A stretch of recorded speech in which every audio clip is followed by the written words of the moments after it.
Je suis peinée par l'attitude de Kendra à mon encontre, elle-même je le sais, mais elle est retenue par une communauté qui fustige mon être sous le prétexte que je suis une femme non seulement et que je suis différente de tout ce qu'elle a connu auparavant. En attendant, je suis accablée de douleurs profondes, des blessures étrangement pernicieuses. Je croise une jante masculine dépourvue d'humanité, je suis impunément pervertie par ces liens qui n'en sont pas. Mais ma vertu je la conserve à l'intérieur de moi. Pendant longtemps j'ai été apeurée et j'agissais en tant que telle avec ce moteur, puis Jésus-Christ est venu à moi. Il m'a rassurée, m'a donné tant d'amour, a subvenu à mes moindres besoins. Je crois en lui plus qu'en tout homme. J'aime Kendra, je partage mes conversations avec Lucie, mon amie. Je veux être là pour elle en tout temps. Je sais qu'elle a besoin de moi tout comme moi de son appui dans une vie faite plein de péripéties monstres. Je me suis relevée, plus de dépendance aucune. Mon caractère s'est raffermi depuis que mon père, pour ma famille, n'est plus. Mais il demeure autour de moi. Il me protège des types ou femmes malveillantes, il m'entoure de sa chaleur, son amour. Je ne peux pas le regretter, il est là avec moi mais veille également sur les miens. Parfois il s'exprime à ma place dans les situations périlleuses. Je l'aime, c'est mon père, une âme sœur qui a toujours assuré ma protection de son vivant. Je pensais que sans lui je serais sans défense, même inoffensive, mais c'est faux, il est là tout comme le Christ et Marie a veillé sur mes beaux jours.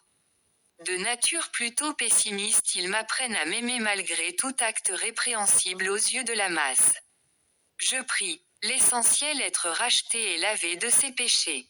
Quand ensorcelé par des lâches on en vient à être guidé par la peur, le découragement, l'anamour, pour soi-même et qu'on préfère se détruire pour faire plaisir à autrui.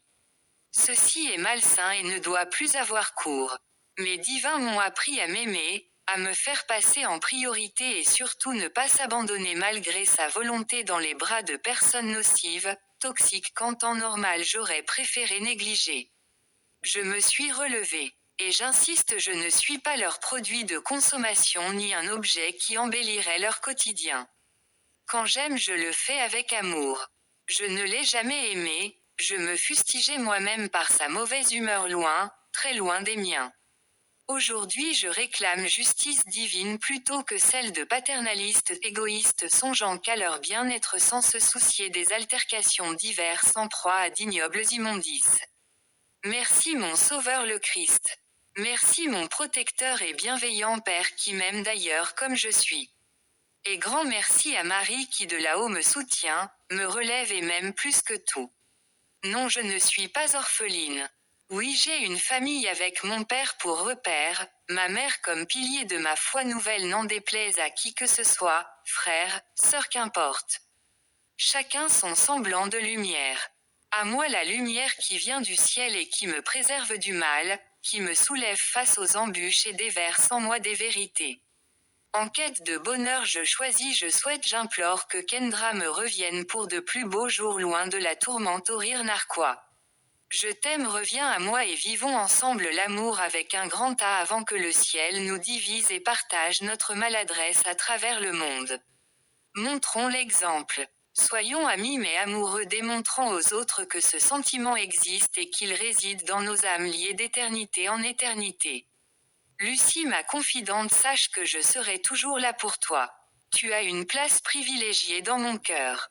Je tiendrai promesse, je viendrai vivre tout près de toi. Quant à cet homme, je le bannis de ma vie bien qu'il veuille m'offrir tendresse. Mais je pardonne par l'intermédiaire de Christ et lui souhaite de se transformer en prince charmant pour une autre que moi. Mon élu fait battre mon palpitant, mais jusqu'à quand? Kendra, la vie est courte, sois indulgente avec moi. J'ai besoin de ton aile pour nous envoler.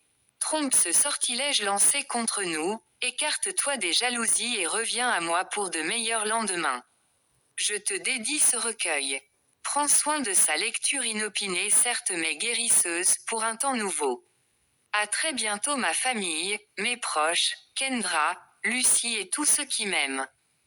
Et mes lecteurs, je vous souhaite une bonne approche de mes propos pour avancer ensemble vers un destin unique, la liberté d'aimer son prochain ainsi qu'atteindre je l'espère nos divinités véritables, source de bonheurs infinis au travers de ma rencontre avec deux liens sacrés, ainsi que mes perceptions de l'amour. Je souhaite que vos cœurs tout comme le mien s'éveillent ensemble pour monter en lumière afin d'éclairer les plus sceptiques en religion, ainsi que les pieux adorateurs qui devraient retourner à l'essentiel Christ.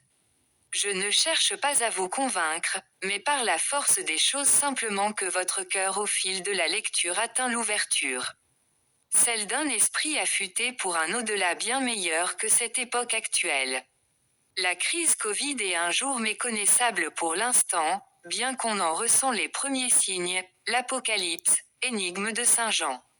Quand survient-elle? Soyez prêts. L'effort sur soi pour se rapprocher du divin et devenir meilleur malgré les embûches innombrables en périple. Mauvais sort fustige certes mais nos forces résident en suprématie sublime. Orientés vers la vérité de l'histoire terrestre et prophétique en prière, annoncée avec gloire des plus vivants Christ et Marie, l'opium du peuple anéanti. Au travers de ma plume les pieds dans la lune, je vous souhaite de lire tout ceci avec une âme d'enfant pur. Bonne lecture. Au DETOUR